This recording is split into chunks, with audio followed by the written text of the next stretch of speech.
to repeat that Lily Tomlin line, or did you get that? Yes, please. Okay, because you disappeared for a second, and you were replaced with just a still photograph of, looked like a passport picture actually. So we were talking about happiness, and you mentioned, kind of unplugging from the New York scene. And it made me think of this, for me, a great bon mot that Lily Tomlin said many years ago. She said, the problem with the rat race is even if you win it, you're still a rat. And I thought, those are words to live by. They're definitely words to live by. Wow, I mean, it's profound. And with your really unique and distinctive nature, I think that's partly I'm attracted to yourself, and also all the wines are that you showcase have that unique distinctive appeal, and it's really really rare to find in this kind of world. You are inspiration to many, definitely in the wine world, and to, from today on, I think you will have followers not just in Western world, also maybe around the globe, also in Nepal. So let me give a little overview to my audience. Dear audiences, welcome to the next episode of Reclaiming Happiness with myself, Sandeep Neutron. I'm really thrilled to have a very special guest today. A little overview of who he is. He's a winner of James Beard Foundation Award for Outstanding Wine and Spirits Professional. He's an importer of boutique wines from Germany, Austria, and Champagne. He was Wine and Spirits Magazine Man of the Year in 2001 and Food and Wine Magazine's Importer of the Year in 2006. A prolific award-winning writer who wrote books, Reading Between the Wines and What Makes a Wine Worthy Drinking, acclaimed wine importer, renowned wine guru, trendsetter. I'm a big fan of him. It's my dream coming true. I've seen him once in a tasting, paparazzi following him in Soho. I was a kid back then in New York. Again, I like to say this often in other episodes as well. When you connect, it looks like universe works for your favor. So I will hold on to my statement. I'm thrilled to have him in my episode. I'm very thankful for accepting this small guy's invitation to talk to this very small endeavor of mine, talking about happiness. Theise, sir, thank you so much. Warm welcome from Nepal, the Himalayan nation, the birthplace of Gautam Buddha. Thank you for coming in, talking in my episode. Of course. Are you in Nepal now? Are you physically in Nepal now? Yes. It is almost midnight in Kathmandu. Okay. We have a lockdown because we just saw this pandemic going out of hand in India. So we have this open border situation, and I think people are using caution now.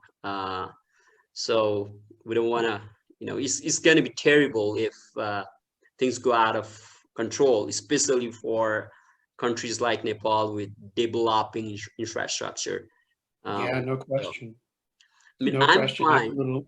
I'm a little worried about how the second flush tea harvest is going to be in Darjeeling in the hills. Nobody has said anything, and they got the first flush through okay, but of course that was the point that India was wide open with the result that we all have seen. And it makes me want to say, as we prepare to discuss happiness and reclaiming happiness, we need to, I think, keep our hearts very open for those people who are not only reclaiming it as a matter of a sophisticated life of the spirit, but who need to reclaim it from tragedy and misery and disaster, personal disasters, and how those people will find the courage and the wherewithal to reclaim happiness in their lives is something I can only barely fathom. I stand before it almost from a place of worship. I just think, you know, one doesn't really know how strong human beings can be Mhm. until we are tested in this way. And I just am astonishingly fortunate that I have not had at least this type of tragedy visited yet upon my life. I say yet because, you know, the actuarial tables do not favor a geezer in his late 60s, but I'm just, you know, hoping that by uh, clean living and reasonably good health, that I can make it another couple decades. We all would be so happy to see you crossing at least a century Oh my in the goodness, wine world. Uh, that would be crazy. Yeah, that would be I mean, crazy. it's not that impossible thinking, seeing some of the benefits Mhm. that we see in this world. The technology and medicine has been, so advanced. Unless we can tackle some of the aliens from Mars or some other Right. crazy pandemic, I think Yeah. that's possible. That said, why not I start by asking this: what you do, Terry, to keep yourself at least physically healthy, exercise wise, also mentally sound. What are some of your activities you finding helpful for your personal well-being? No, it's a wonderful question. Exercise, I have ritual, and 5 days a week, either inside or outside. If the weather is bad, I stay inside on a treadmill that I have in the basement of my house. So I have no excuse not to use it. And and if the weather's nice, I'll go outside. And so it's at least an hour, sometimes longer if it's just beautiful outside and I can't bear the thought of coming in. And I do that 5 days a week. And it's a habit that I've maintained, honestly, started in 2003. So it's a habit that I've maintained for nearly 20 years. Wow. And the the way I've been able to keep maintaining it is I've set up a kind of a psychological game whereby if I skip doing it, I feel terribly guilty, and and I just rebuke myself to the point that it's just like, oh, okay, you know, I just don't want to feel so awful. I'll go down and get on the damn treadmill for an hour. Are you satisfied now? So exercise, as we know, exercise is not only physically healthy, but it's also mentally healthy because of the endorphins that it releases. There's a reason why there's this phenomenon called the runner's high. And so that's helpful for me. Uh, Something else that I've tried to do is, and then do this intuitively, is maintain balance in my life between output and input. So when I'm working, I'm fully absorbed and I'm putting out with as much energy as I can muster. And if I'm doing the kind of work I love to do, I'm drawing from deep places, from fountain heads and well springs from within myself. But when I stop, I really stop. And then I need to absorb. And when I am absorbing, I'm doing nothing but absorbing. I'm not a good multitasker. I prefer not to be bothered. So in the ways that I absorb is, I love to read, and I can get completely lost in a book. And I love to listen to music. My wife will sometimes come in the room, she'll see me listening to music, and she'll say, I've never known anybody who just listens to music the way you do. And so I thought to myself, well, I guess you haven't known that many musicians. But, you know, for her, music is something that goes on while you're doing something else. And for me, it's my entire environment. It, I really want to shut everything else out. So, um, so what I'm trying to do in either case is put myself in a position where I'm absorbing beauty and meaning. And but I don't mean to sound like some, you know, exalted spiritual creature. I spend far too much time watching Netflix, and you know, and I have a very high tolerance for garbage.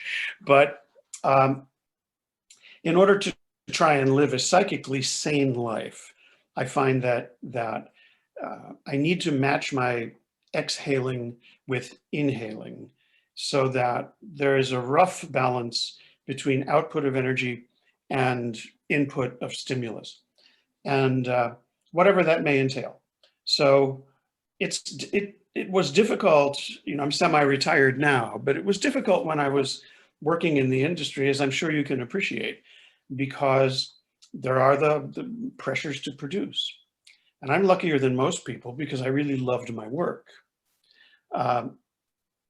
So, that for me, I would feel that resentment towards that pressure to produce.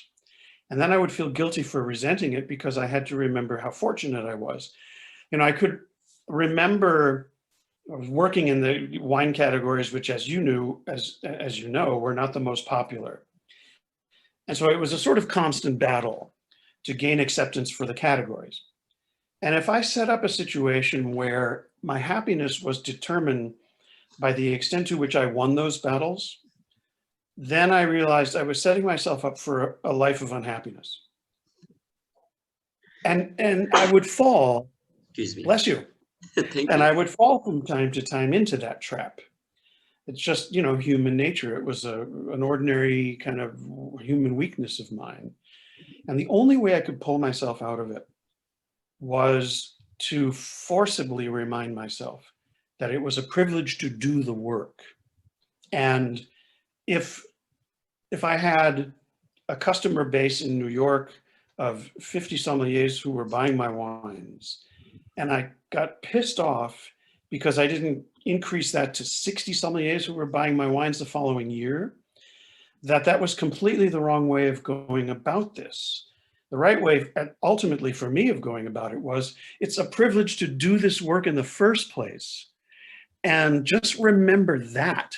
And if you can somehow find a way of not getting, sucked into this trap of feeling happy to the degree you prevailed in this struggle that you were waging, and just remember to enforce that connection to the taproot, the joy and the privilege of getting to do the work at all, then I would be more or less satisfied. That doesn't mean that I was always successful at it. Very often I wasn't successful at it, but even that was a clue. If I found it difficult to sort of maintain my general sense of optimism and gratitude, then it was a sign that I needed to throttle back. It was the first kind of precursor to burnout. And I tell you, I don't do burnout well at all. And I get pissy and arrogant and somebody that no one wants to be around. I'm starting with myself. I didn't even like my own company in situations such as that. But one of the silver linings of getting older was that it became easier and easier and easier. One advantage, I see you're a gentleman whose beard is still fully black. I remember those days. So I basically have no pepper left at all in my beard, and it's all salt all the time, baby. But one nice thing about getting older is you realize more and more vividly all the things you can afford to cast off. And, you take all this shit out of your bag that you've been accumulating your whole adult life. And sometimes you empty your bag out and you think, I don't need that anymore. It's gone. I certainly don't need this anymore. That's gone. That attitude isn't doing me any good. Gone. All the stuff that you drag around, that ultimately you really can lighten your load by reducing to the things that really are important to you. So I know this sounds very preachy, and I mean, I don't. This is the inspiration.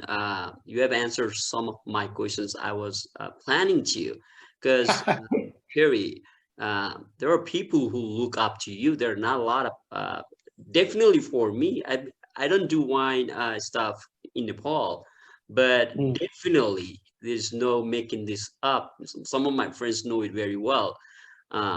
We would like really look closely to sort of get the secrets of personality like yours, and I'm sure you expressing it this well, so many of the people, and especially in wine community, they will benefit from it. And there are sommeliers, there are young guys who will become sommeliers, and eventually they might listen, they might get to listen to our conversation. Um, you said, I have other questions, but you said the sense of gratefulness of realizing um, that we are lucky to even doing the work took away some of the pressure of really performing, which has no correlation to one's hard work. It's more so related to somebody else accepting your work, no matter, respective to the hard work you have put into. And that kind of perspective has helped you to look into yourself. When did this kind of feelings started to soak in your system? Was it later after experience, or was it your working mechanism from early life? It was later. In the beginning, I started doing this in my kind of mid-30s. And in the beginning, it was just this fantastic game. I couldn't believe that I was going to make a living or doing this work. I didn't know what kind of a living I was going to make, but in some respects, that didn't really matter all that much to me. I still felt like the luckiest person alive, even if I didn't have two nickels to rub together. But then, I'm a competitive person, and I wanted to make the sale. And if I had to beat the other guy in order to make the sale, then I'd beat the other guy in order to make the sale. So I'd say that in my 40s, I was driven much more by that competitive urge. And, I was competing against not only the other person, there weren't that many other people selling German wines or Austrian wines, but I was competing against ignorance or indifference, or in some cases, active hostility towards those categories of wine. And, so it kind of got my competitive juices up. And there was a period of time where, again, I was a person not particularly agreeable to himself. And I realized if it was going to be sustainable for me, that I needed to find a way of cultivating a more pleasant version of myself. And that way was to constantly try to remind myself what a privilege it was to do the work. Mind you, that wasn't all that difficult, Sandeep. I was dealing with really lovely people, tasting fabulous wines, coming from beautiful places, getting to travel and really soak myself into the beauty of those places.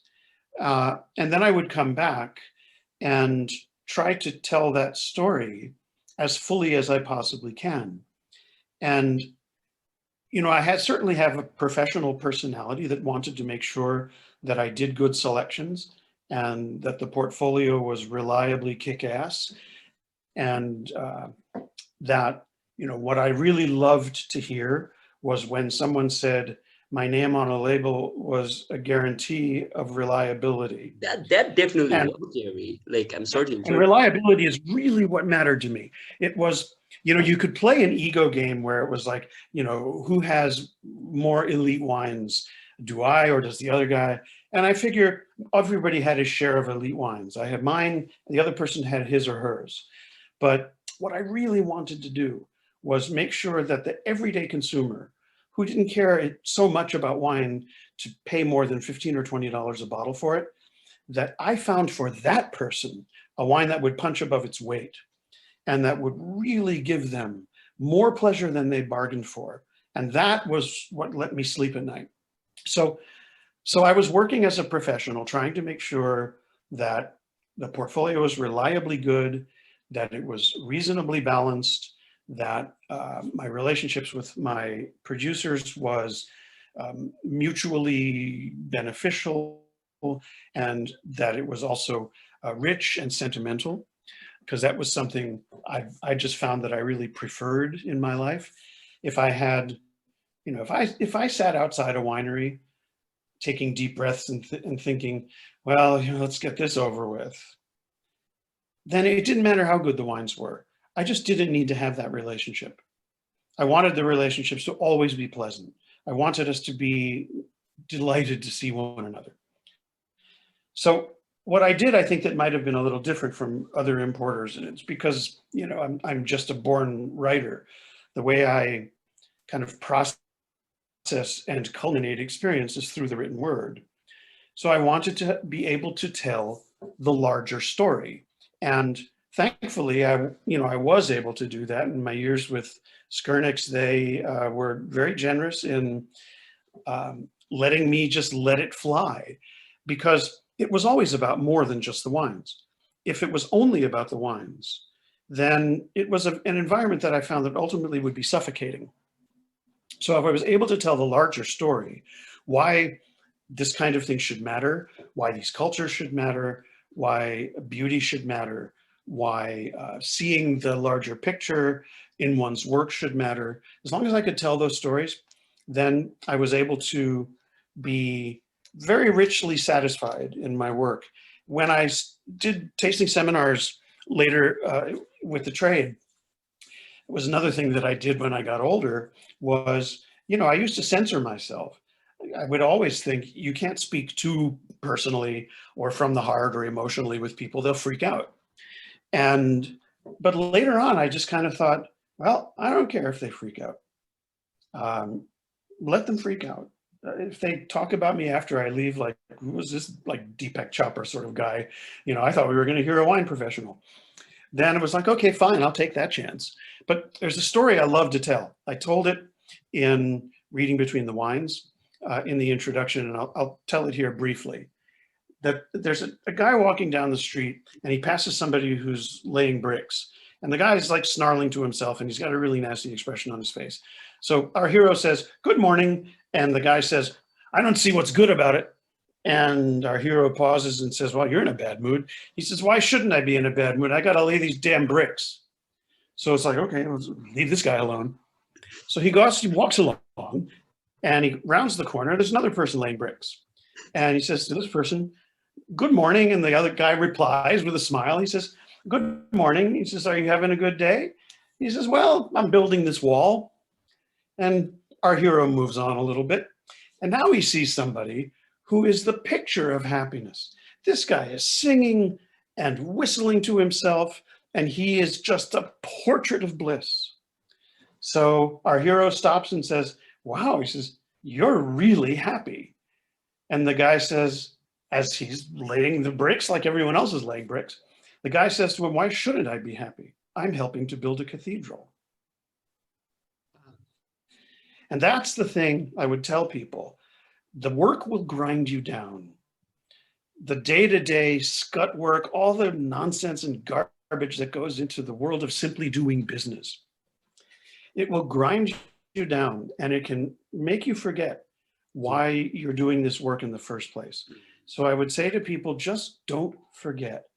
On those days where you're doing will calls, or people stand you up for your appointments, or you don't make the numbers that you thought you would make and that your boss wanted you to make, on those days, just remember, your work is supporting wine growers, adding to a culture of conviviality and beauty. You're helping to build a cathedral. And I think that that's not only true in the wine industry. It's powerful. I think in many cases, if we can take that step back and try and look at our work through a wide angle lens, then we can remember that we are all building cathedrals. So in the context of a conversation about reclaiming happiness, that is one way for many people. And I'm not talking about people dealing with loss or death or tragedy now, just people dealing with the ordinary stresses and static of living. But it's one way that these people can reclaim contentment, if you will, is just by stepping back and looking at the larger values of the work you're doing. Even if you're just writing insurance policies, you could step back and say, I'm helping people feel safe. And that's a really useful service to provide for people. Mhm. People are feel better when they feel safe. And so, there you go. Even the person selling you the insurance policy Dude, can you say, I'm helping people if you safe. have to reflect back to your younger years, I think it would be a little problem for younger generation, especially now that they have so many choices. And also, there Hmm. needs to be a choice to be made when they see people extremely successful at extremely early years.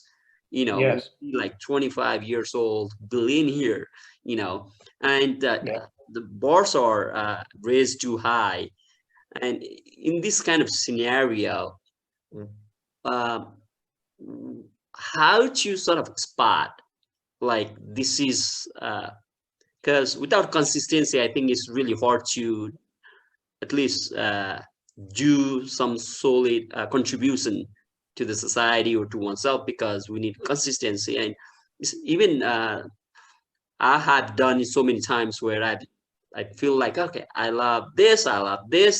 So both are equally good. How to know that a certain field is the one that you wanna spend a lot of time doing? How do you know? I mean, I had ideas of what I wanted to do when I was in my 20s. They were very foolish ideas. They were not attainable for me for a variety of reasons. And, I began really wondering, what am I going to make of my life? I could not fathom a pathway. And uh, and then wine kind of rescued me. And once I became really interested in wine, and it was just like an implosion of passion and desire to be immersed in that world, I knew that that was going to be my path forward. I wasn't sure what form it would take in terms of employment or how I would make a living. At first, I thought I would be a wine writer, but then I was quickly disabused of that notion when I realized how nobody makes a living being a wine writer. Uh, at least they didn't in those days. And so, I realized that I was going to have to be in the business in some way, shape, or form. And that was okay with me as long as I could work with wine. And, then it also then became apparent that there was really not a lot of work in the wine business. It didn't involve sales in some way. My question But was, I had one question written down to specific to ask you. mhm. If it was not But I wine do want to writing, I want to come back, Sandeep, to something that you yes, said please, please. before, Please. about some people who attain success very early, and material success, particularly and especially in this day and age. Some people, by dint of combination of genius and luck, they become massively successful very early in their lives. And tempting though it is to resent these people for their success, I couldn't possibly resent anybody for having intelligence and good fortune. What I do think is too much success too early can warp the soul, because a person in his 20s or her 20s is not equipped to deal with that degree of success in a way that is conducive to a reasonable and harmonious life. Usually figure that out later on, uh, but they have a few pretty awful years where they're terrible to themselves and quite often terrible to the people around them. Mhm. So just wanted to say that, and say that rather than resent these people for their success, my own feeling is to rather sympathize with them because they're undergoing an emotional and spiritual challenge that they do not have the tools to handle. So coming back now to your question. Uh, I was just reflecting on some of the question I was preparing earlier. Mhm. Intentionally, I really wanted to ask you if it was not wine or writing, what would you think you would have become? And I would have become likely an at unsuccessful one musician. point. That was what I first wanted to do. I mean, I wanted to be a rock star, and Wow. uh, and I was a guitar player and so forth. Good guitar player, actually. I didn't know that. Okay, And awesome. but I found that the lifestyle of the unsuccessful musician, looking for places to practice, trying to get gigs, toting all your gear around, playing in sweaty clubs full of cigarette smoke. I was not going to enjoy that. So then I figured I'd hover in some way around the fringes of the music business. I'd look at all this kind of stuff, stupid stuff, that I wanted to be a DJ for FM radio. I wanted to own a record store. I wanted to write about music, all that stuff. And, you know, and for whatever reason, I wasn't successful in any of those things. But I do think this. I think for anybody who's the good luck to do work that they're passionate about, there should be an equal and opposite passion that they do for fun. Mm-hmm. So as a wine lover, music was that for me.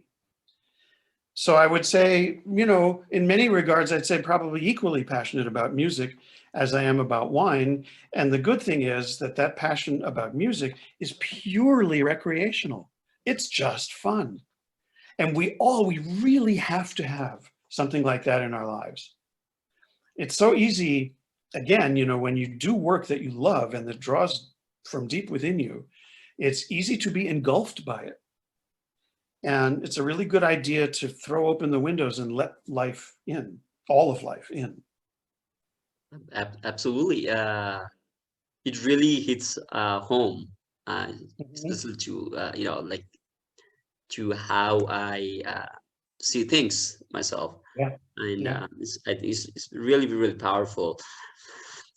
Also, look through one of your interview with our senior journalist, correspondent from Wine Spirits, Peter Liam, on your Oh blog, yeah. and I wanted to also ask you what's the one thing you've been dying to do for some time? Like you haven't, because you said scuba diving, and I really Peter. thought on your Oh, interview you were really digging deep, and you were trying to correlate scuba diving to wines, and I wondered what it could have been for you. Is there something that you've been thinking for some time? Something maybe not wine, something a little different that would be fun to do. oh, there's any, you know, there's just any number of them. Um, there are things, when the pandemic is behind us, there are things that I would like to do. As a writer, I would like to do some workshops, take some classes, uh, get my writing under greater control, be in a society of other writers. I wouldn't mind also just taking classes in general. I dropped out of college in the middle of my sophomore year. And, you know, for a long time I thought, well, that doesn't, you know, that doesn't matter. I was fed up with being a student. The academic whole mentality wasn't really for me. But then I realized that, particularly in the hard sciences, there's places of ignorance that I would kind of like to fix. I'd like to know more about geology. I'd like to know more about chemistry. I'd like to know more about meteorology. I'm kind of a weather geek, you know. So I'd like to be able to steep in those areas of my life where I'm painfully aware of my own ignorance. So that would be one thing. If my knees permit it, and you know, I've got like 130-year-old arthritic knees, if my knees permit it, I'd really like to spend a lot of time hiking in the mountains.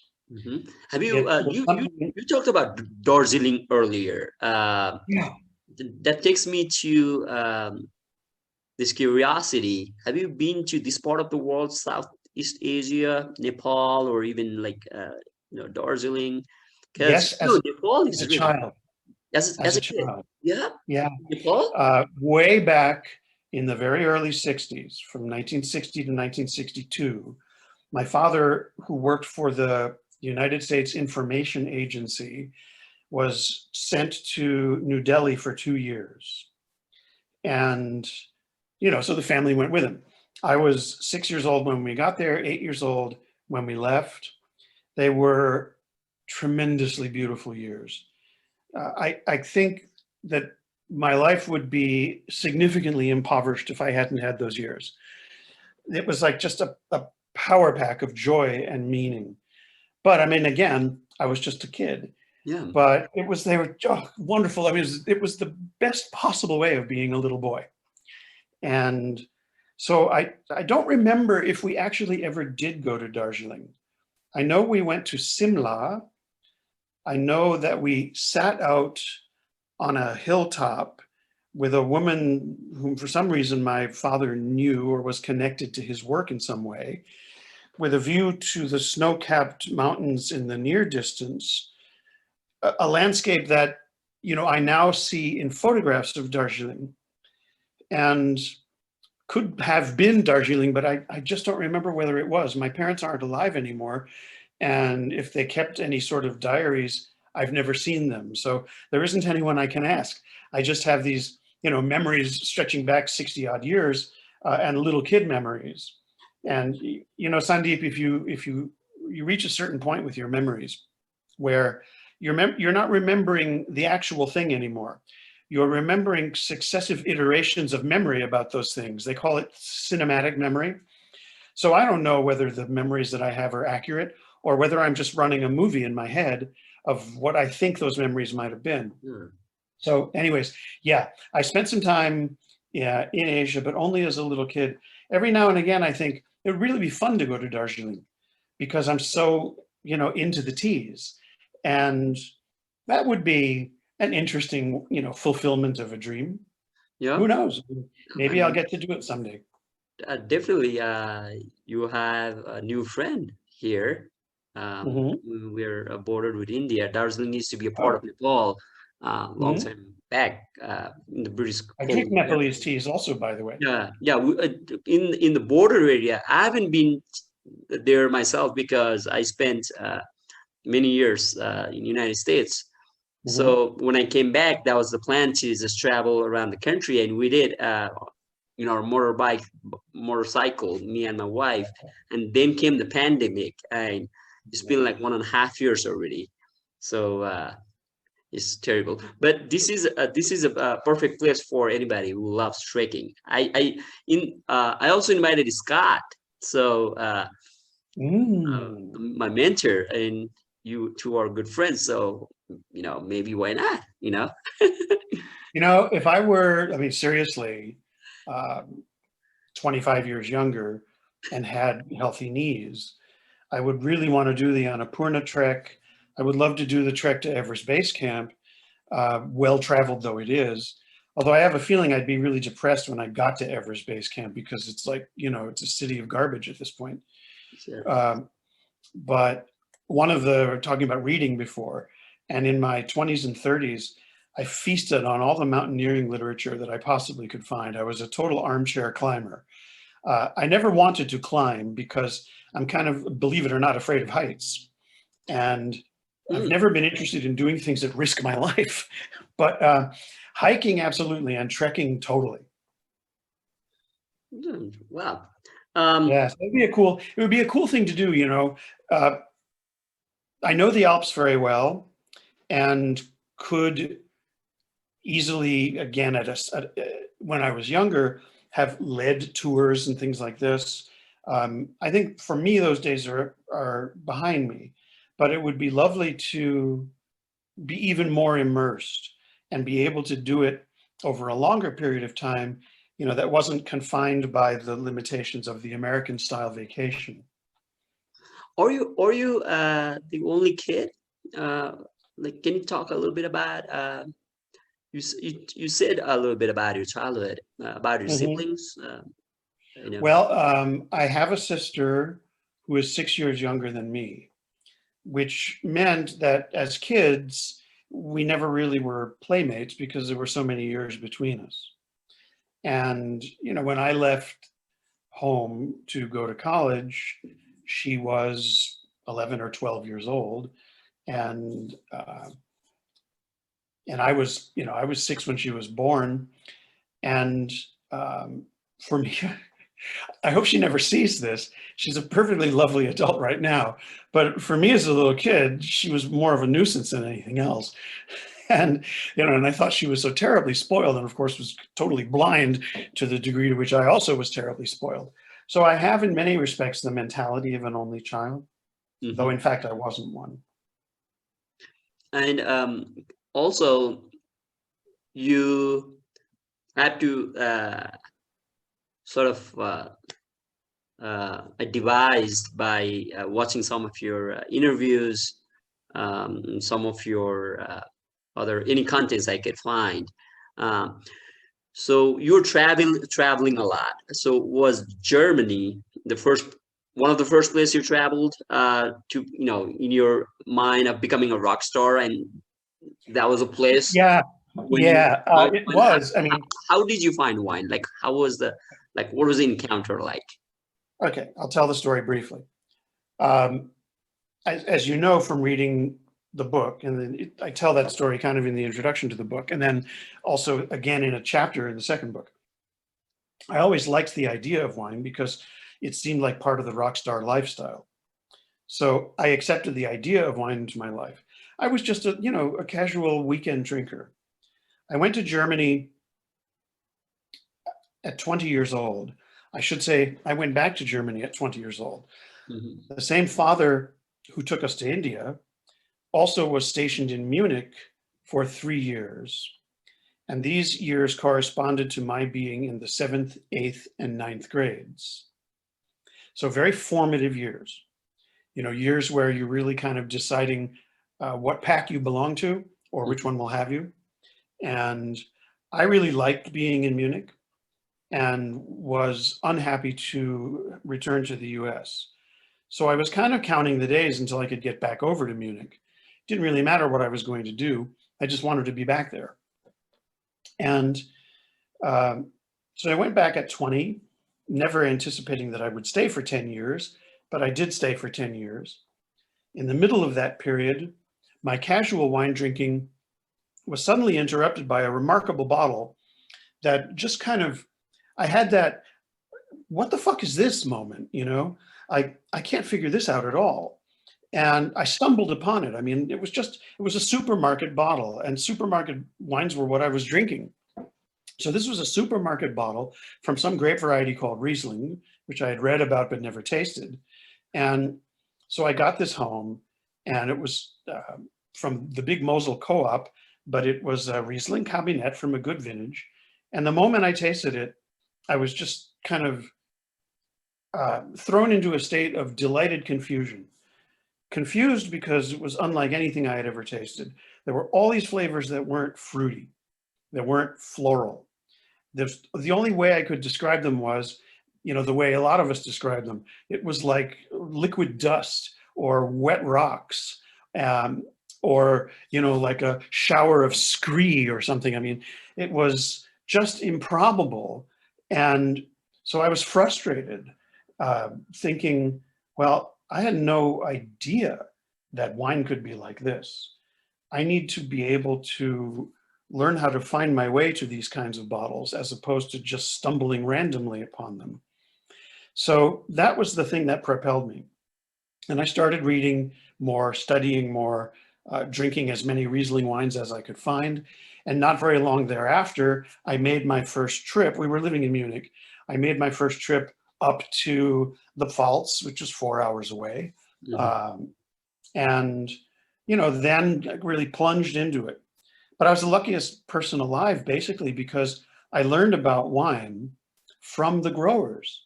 I didn't take classes or join internet groups. There wasn't an internet. I learned about wine from the producers.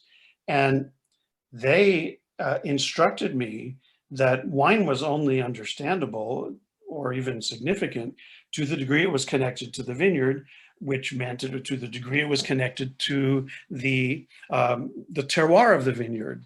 And, so that was my catechism, that wine was not to be understood if you separated it from the place it came from and the person who made it.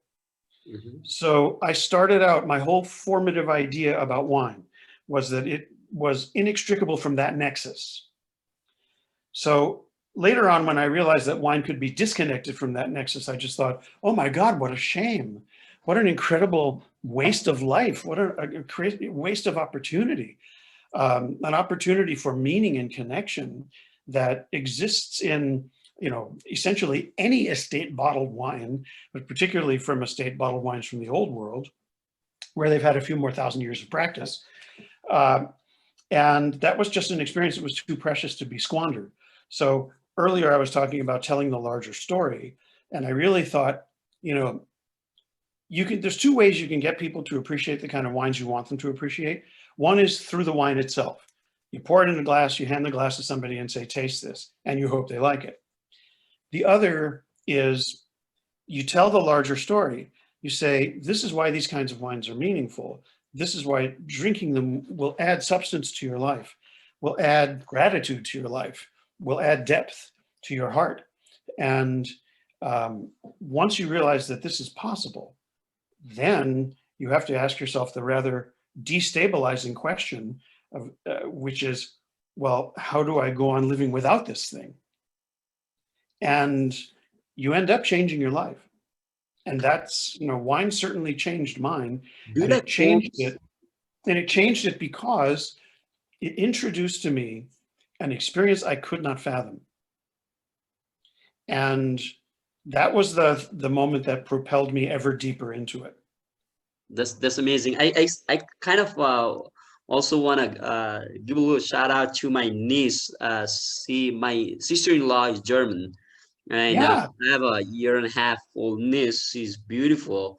I want to Oh, say you Guten Nacht Mittag when I first Guten Nacht Mittag, Terry. And if she would ever listen to this podcast years later, I want to call Yuna. Hey, I love you there.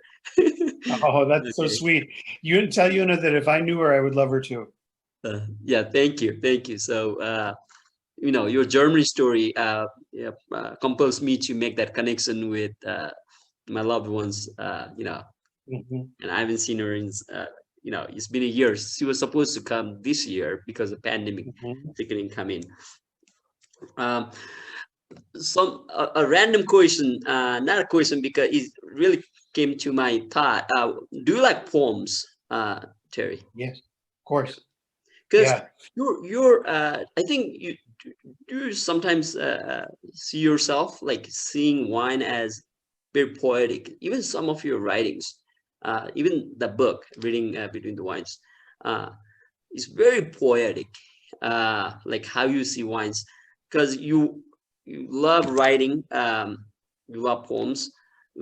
Could it be that you saw wine as this non-tangible expression to your deeper hidden love for meaningful literature? Yeah, it is. It's a perceptive question. Thank you for asking it. Wine is a rare species of beauty. If you think of the other forms of beauty, your representative art in which you are looking at a picture which has various kind of stimulating properties to the emotion because there is a narrative inside that picture. Even in non-representative art is maybe the thing that comes closest to the abstractness of wine. People will say, well, what about music? And yes, music, no one has yet been able to explicate how it is that music has the emotional impact that it has. The mechanics of it are understood. If you write music for film, you know exactly how to play with melody and harmonies in a way to generate the emotion that you want in the listener. Composers do understand this. And yet we still don't know why a minor chord sounds happy and a major chord sounds sad. Or, excuse me, dyslexic there. Why the major chord sounds happy and the minor chord sounds sad. So in that sense, music is often considered to be sort of analogously abstract to wine, but that analogy for me only goes so far because music can be engineered. Literature, generally speaking, if you're reading fiction, short stories or novels, you are being emotionally caught up in the narrative, in the story that's being told to you. The same is true to a smaller extent through poetry. But then you look at wine, And what is it? It's just this beautiful thing in liquid form. It, it doesn't quench your thirst. It doesn't tell you a story. It doesn't make you happy or sad. It's just beauty. It's pure beauty. You absorb it into your body through your senses. And so my reaction to both the intensity of that beauty and also to the purity of that beauty is to wonder at it. And, you know, it sets up a whole host of unanswerable questions. How can such a thing exist? Why does such a thing exist? What does it want me to know? How am I supposed to answer the question that it asks? How am I supposed to even understand the question that it asks? And, you know, so when I'm in a state of great perturbation or inspiration by a particularly beautiful wine, the only reaction that I possibly can have is just right. Just spill it out, let it spill out. Sometimes it's total nonsense. Most of the time, it's probably total nonsense to anybody but me. But you just have to do it. It's just a tremendous opportunity. It's like, for me, it's the life of the soul, sort of tapping you on the shoulder and saying, here, I have a very nutritious thing for you. Can you pause for a few minutes and take it in? And I'm thinking, yeah, okay, you have to be ready for that moment. You've got to be able to suspend everything else that you think is going on. You know, you can look at it like a perfect metaphor for it.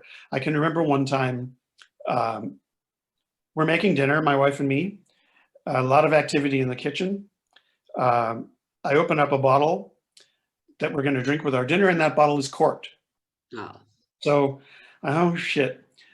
We have a backup bottle, but the backup bottle is something that could potentially be really good. And I was kind of hoping that we wouldn't open it.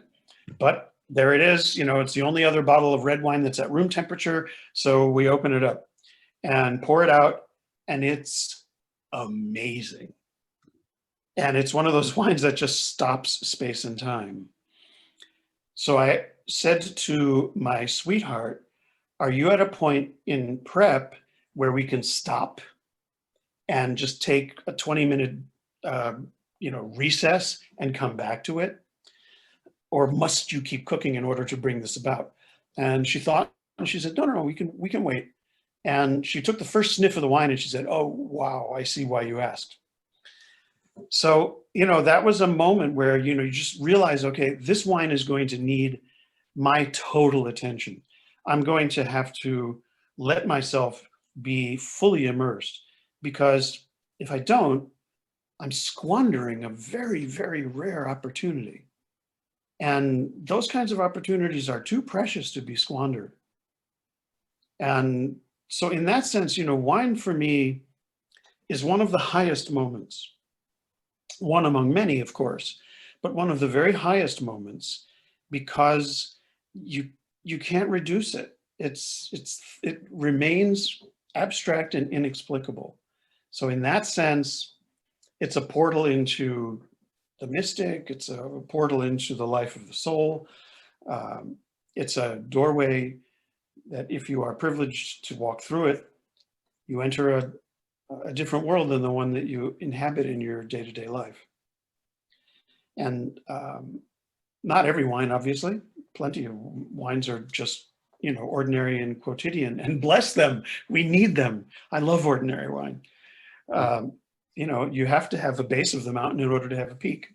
So, but that moment is tremendously rare. I mean, I've ventured very far afield to your original question, but I sense it's a place that you wanted me to go. And it's certainly a place that I'm very happy to go.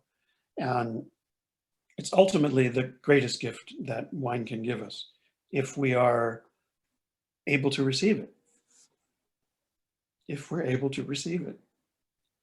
You know, it's a way of kind of, you hold out your hands, you enter the blankness, you let yourself be moved, you surrender to the inexplicable. You realize that surrender is a gateway to a very rare form of happiness. And somewhere or other, I can't remember where anymore, I say that the real secret with wine is not to learn how to master it, but to learn how to surrender to it. You will never master wine. None of us will. But you can be wine's grateful and humble servant. This is, I really do not want to stop you at all. Thanks. You're the only person who's ever said that to me. Listening, kid. We do have some time limitation. Okay. What you said it. There needs to be a base so that you could enjoy the peak, the zenith, right? With the ordinary wines. Also, in terms of human being and life, to be able to appreciate happiness, we have gratefulness. We certain times some of the worst miseries in our life would make us appreciate and be grateful for the good times that we have. Yeah. What if you're comfortable, what is one of your greatest fear?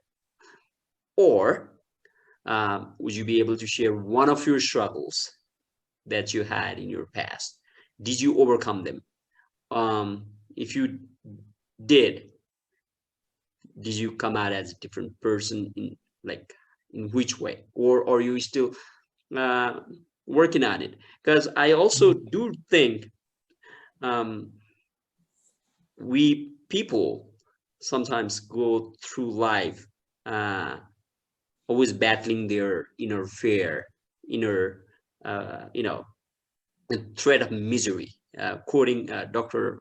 H.R. Hawkins' book I'm reading recently, and it's so much true to even myself and some of my friends that I know. Like, we're really trying to find a happy place in our heart first. We want to become comfortable within us, and then we could be comfortable outside.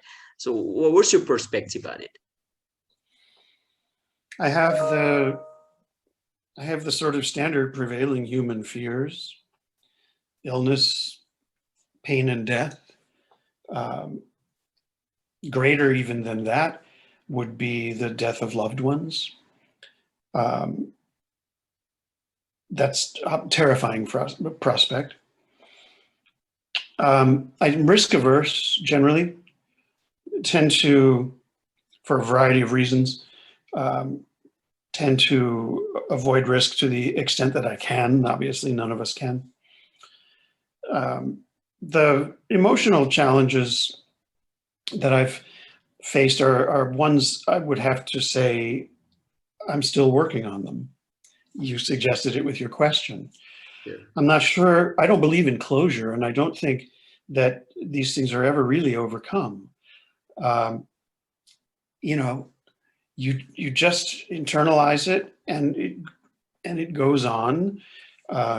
Maybe it gets less loud, maybe it gets less corrosive as you go through your life, and it's just something that you absorb as part of what makes you who you are.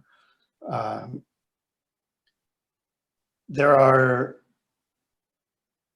tragedies that can make people, for example, more compassionate, and that's putting tragedy to good use, I would say. Being content within oneself, reasonable self-care, I think, is incredibly important on just a basic fundamental level. Try to eat reasonably, get enough sleep, exercise, give the body the things that the body needs. And then, sorry, again, I don't mean to sound like this is Terry's 15 bromides for a happy life, but generally speaking, kindness is never wasted. And you can say, well, kindness begins within oneself. So, just be reasonably kind to yourself. It doesn't mean that you always indulge yourself.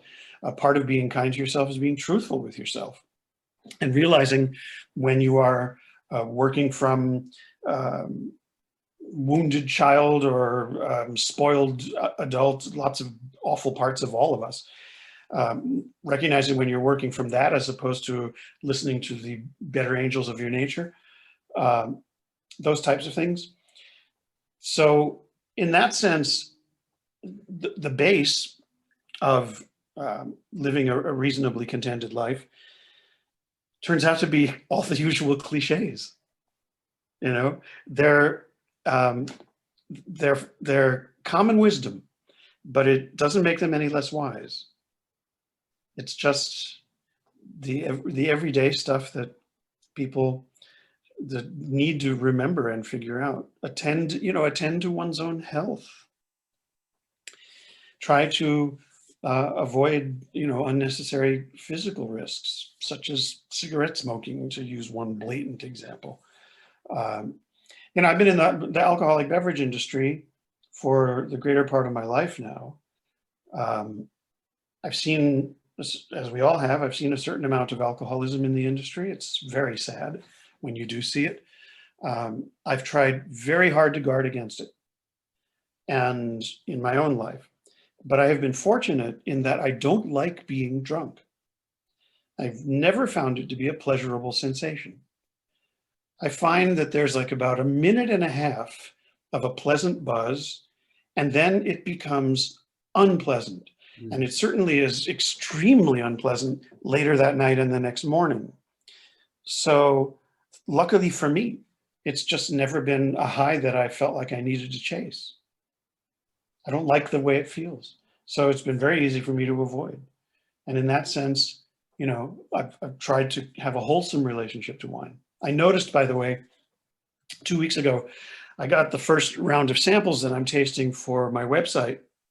And I noticed that I was just a littlest bit out of practice because I wasn't spitting enough. I was spitting, but I was letting a little bit of wine trickle down the throat. And so if I would take a mouthful of wine, I would spit out 3/4 of it.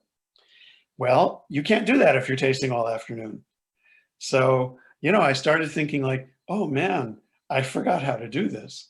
I got to get my tasting chops back. I mean, as far as sensory evaluation, that was no problem at all.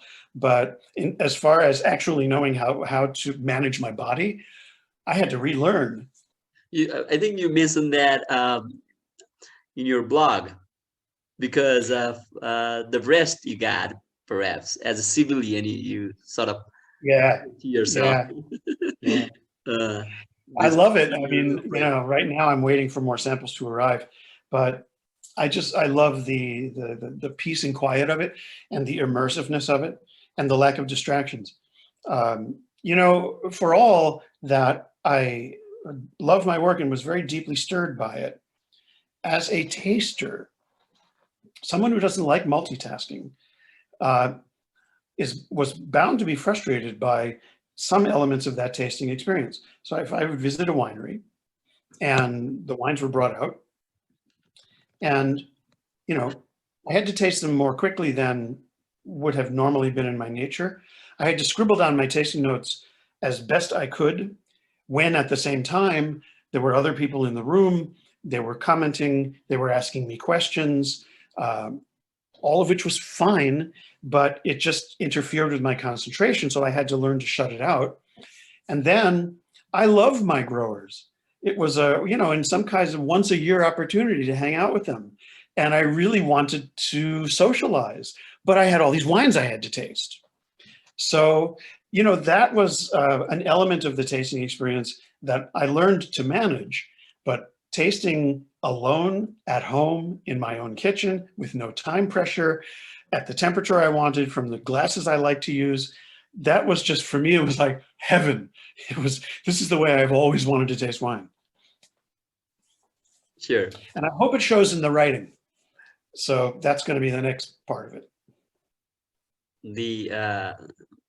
Sorry, I missed the last part. You said the writing? Yeah, I hope it shows in the writing. Okay, in the writing. Okay, absolutely. Yeah, that's the last part of it. So sure. We'll see. Are we out of time? We could talk with you forever, but I know you have a busy schedule. It's the middle of your night, man. You gotta get to sleep. I'm gonna wrap up by asking you some small information about yourself. I think people, my audiences, would find it interesting. I would, especially. What's your favorite food? Food. What is my favorite food? Maybe there got to be many, but what comes There to are. There's so many things. One thing I really love is raw oysters, particularly from the west coast of the United States. I like everything in the kind of mushroom family, mushrooms, truffles, that sort of stuff. I love wild salmon. It's, for me, it's a religious experience when the first fresh wild salmon comes onto the market, which will be in the next 2 to 4 weeks, and kind of, holding my breath. your favorite And place? what's that? You can give us another food and then your favorite place. I know could be At home. Germany. At home. My favorite place is at home. My favorite place that's not at home is in the mountains. In the mountains. You're a avid reader. I want to know your one of your favorite books. Well, yeah, there's that is a very long answer. Would you give us The greatest book, the greatest single book that I have read, and I've read it 3 times now, is Tolstoy's novel Anna Karenina. And honestly, when I got to the end of that book for the first time, I felt it was quite tragic. I was terribly sorry that it ended. And I thought, well, how am I going to read anything else after this? This is just as great as literature can be. My favorite poet is James Wright, but very selectively, because James Wright, unfortunately, had issues with alcohol, and the poems that he wrote when he was drunk were very bad poems indeed. But there's some of his output that, again, gives me everything I can ask for from poetry. My favorite musician is a fusion guitar god named Alan Holdsworth, who left us 3 or 4 years ago, I believe, but who, again, has been, as a guitar player myself, but also as a musician, a composer, somebody interested in melody and harmony and the art of improvisation. He is partly a god as far as I'm concerned. And so we got to food, we got to literature, we got to music. Which your birthday? You don't have to say your birth year, but birthday. The 14th of August, 1953. Although, I'm a person with 2 birthdays, because I'm adopted. And when I first met my birth mother, the question I had been told to ask her was, does the 14th of August, 1953 mean anything to you? That was the question that would sort of break the ice. She said, the 14th doesn't, but the 15th does. And I said, excuse me? And she said, you were born on the 15th. And I said, my birth certificate says I was born on the 14th. She said, well, I was there, and I'm here to tell you it was the 15th. So I figured, okay, I said, so what should I do? She said, do you have a 2-day party? And I said, it sounds like you and I are going to really get along very well. Yeah, all of us should celebrate 2 days, especially for the wine lovers. Get to just great wines in memory of, in the occasion of your birthday. All these Riesling lovers, grow champagnes, Gruner Veltliners. I was looking through some of the portfolio to remind myself some of the wines, and like I was surprised. All of the wines were some of the best sellers. Later on, even when I was a wine director, and all the wines were some of my favorites. Like I remember Schloss Gobelsberg, that like really sweet price range where we would, like, if we knew we wouldn't be able to make guests happy with other bottles, like that's the bottle to go with, and all others. And I think a lot of the sommeliers, the great sommeliers, were following your paths. You showed them the path, like short chalet, grow champagne movements, later on pure Zimone, and so you are you wanted to become a rock star, and I want to tell you, you are the rock star. And you think you are a wine professional, wine import, but you are not. You are a rock star.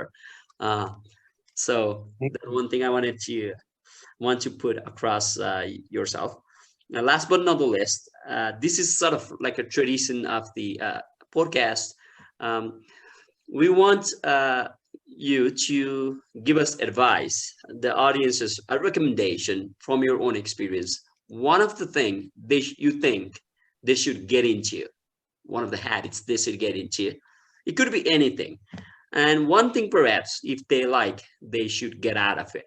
Because I thought that was pretty important for myself, because when I was growing, when I was a young adolescent, I knew pretty much what I should do, but I think I didn't know what I shouldn't do now, what I shouldn't do. And sometimes you get in troubles, and by the time you learn your lesson, it could be little times could fly. So that's like a tradition, and if you will. It's a fantastic question. My wife is the meditator in our house, and she's a very deep reader in spirituality and Buddhism. When she and I talk, it drives her crazy. She says, "You don't meditate, you don't read any of this stuff, you never studied Buddhism. How the hell do you know these things?" And so I would say that if I had a piece of advice to give anybody, it would be slow down and pay attention. Something amazing is always going on around you. Even in your own home, especially in nature, if you just pause long enough to let the world in, you will dance like a madman at all the joy and all the beauty that is just flooding into our lives at all times. And the thing we need to not do is to be so bloody busy that we can't find a way to let the world in. And, that busyness, a lot of times it's forced upon us externally by the people who employ us or things like that. But there are stress junkies, that just have to keep busy. And I just don't worship at the altar of anybody's busyness anymore. None of us is that important. The way we justify our existence in the universe is to stop and appreciate the universe. That's how the universe is happy with us. So my advice to anybody is slow down and pay attention. And be nice old ladies. Stop to pet a dog, always. If love all the babies, it's the usual stuff. Do you think the technology, the ways moving forward, how you think is going to shape the world 20 years later, maybe replacing some of the old jobs? Could be, yeah, it could be. I think actually more positive or negative or neutral? I think we're at an extreme moment right now, actually, in the kind of the swinging of the pendulum in favor of technology. And I think there will be a wave, whether it's in Gen Z or the generation that follows Gen Z. I think there will be a wave of reaction in the opposite direction. People saying, well, we can't let technology interfere with too much of that which is human within us. And I think that there will be a reclamation of humanity from technology as a kind of an equal and opposite reaction to this kind of infatuation that we have with it now.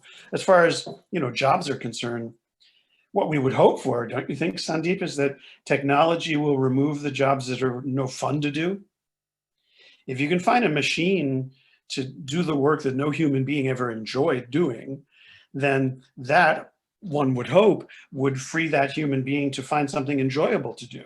Sure, but also I fear I was just going through it. I'm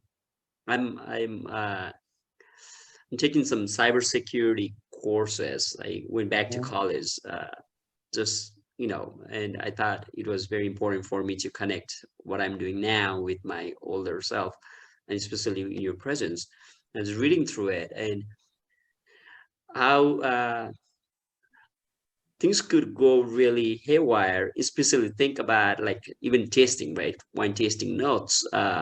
We got you program a computer or system and give the Right. indicators of pH, uh, alcohol, and everything that we sort of uh, taste. They are not what makes the wine, as you just said.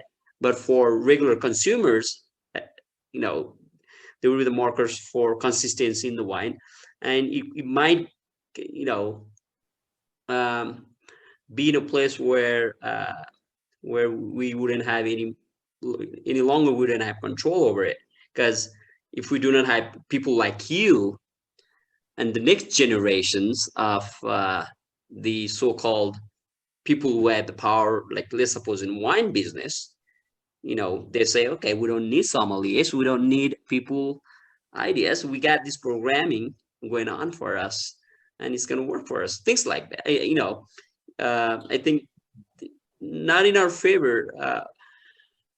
Um, right? You're getting my point here. I am, and I'm a little more hopeful about that than you, only because the human element in all of this is really pretty irreplaceable. Yeah, I remember reading a long time ago, 15 years ago or so, that the Japanese had developed something they called RoboPalate, and it was literally a robot which, when given wine to quote taste unquote, was able to identify it, at least in general terms. It's a Bordeaux or uh, something along those lines. And excuse me, Bless you. but it doesn't take the place of tasting. It can identify, but it can't taste. The human being tastes with all of our senses, heart, our somatic reality, our environment, and all the contexts that a machine cannot reproduce. As far as sommeliers are concerned, I think the greater worry is in the near term, as restaurants reopen after the pandemic, how many people will think, well, that was a job and an expense that we actually can do without right now.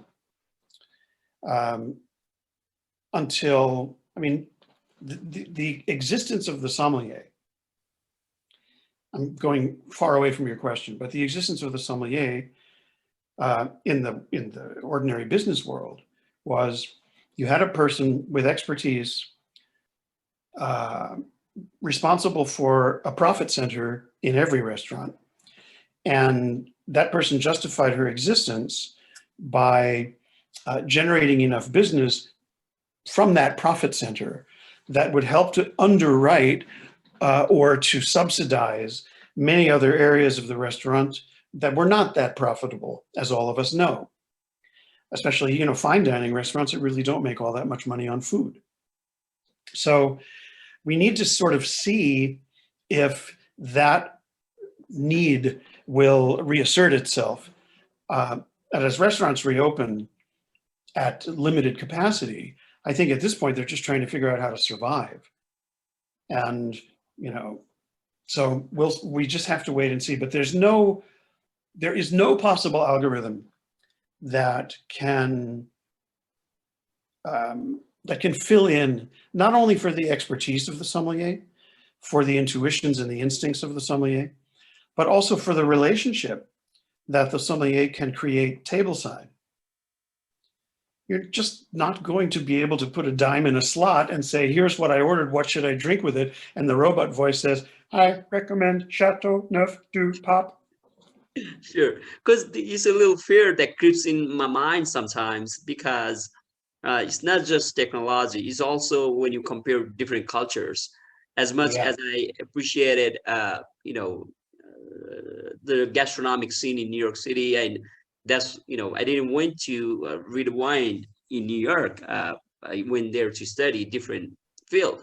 But when you see passionate people, you get inspired. You could get inspired by any number of things, and you compare it with different scenario. Like in Nepal, we have rich food culture, but we don't Yeah. have a different other culture. And if there is no leading figure who is genuine and authentic to promote those kind of healthy sort of Mhm. ideas, I sometimes fear creeps in, thinking, what if it goes into wrong people's hand? And that person, and people a lot of times, regular consumer, they follow the trend. And you know it better than anybody else, because your journey as a you know, promoting like sweet wine, essentially, but now everybody celebrates Riesling, one of my favorite wines for so many people. Mm. Your journey in Austria, that was tough. That was, you know it, right? With the Yeah, it was. I but didn't think it would work. luckily, you were the person who was not motivated by greed, but you found soul. You're looking for Mhm. soul, and you're looking for much more meaning than Yeah. just cashing in. You could have taken that your journey. You could have taken your uh, exploration, if your life was filled with greed, to another level, and people would have still followed you. Could have. Could For bad, have, maybe. for bad, Mhm. because there are examples in our society where not everybody is doing the right thing. Um, True. so that's my thinking. At least with human beings, we could control in some form of another. But if technology becomes in the frontier, there are not a lot of people who know how to do it. And if the kid is trained to think that way, he or she's not exposed to see other, like the greater, brighter, better ways to appreciate things. I think the little small fear, or my uh, thoughts about it, and I wanted to ask Mhm. that question. Thank you so much, Terry. Thank you Uh, too. what an honor to have you. It's an absolute privilege as a self-proclaimed wine nerd. Uh, Good. We need all you guys. Nerd away.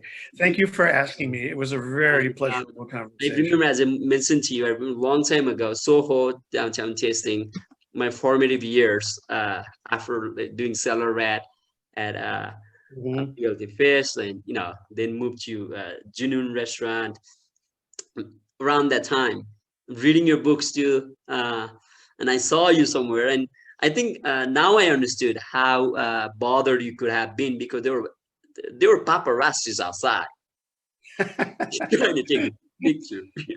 So I can't imagine why, uh, but good. nah, it's okay. I got a kick out of that stuff. I mean, that was, if I got recognized somewhere, it was always like, Jesus, what the hell is this? Don't they know how meaningless I I am? remember I vividly. don't realize how insignificant a person I am. You came around like four o'clock in the evening. It was a little Yeah, later than expected. Everybody was expecting you somehow, and right. you came in, you did your little testing, and then you, like, there was a whole crowd outside. Um, it I'm just glad I don't remember that. and That's yeah. fast forward 19 years later, I get to talk to you, uh, have you as a guest in my episode. God bless myself, God bless the universe, and God Thank you. bless you. Thank you so Thank you, much. Terry. Anybody, anything else you wanna? Did I miss? No, I think we're good to go. If you think of questions you'd like to have asked me, write me again and we can do a little PS here. Thank you so much. I want And to you. namaste, Okay. and Be I well. appreciate it. Thank you, sir. Now get to sleep. Thank you. Okay. Absolutely.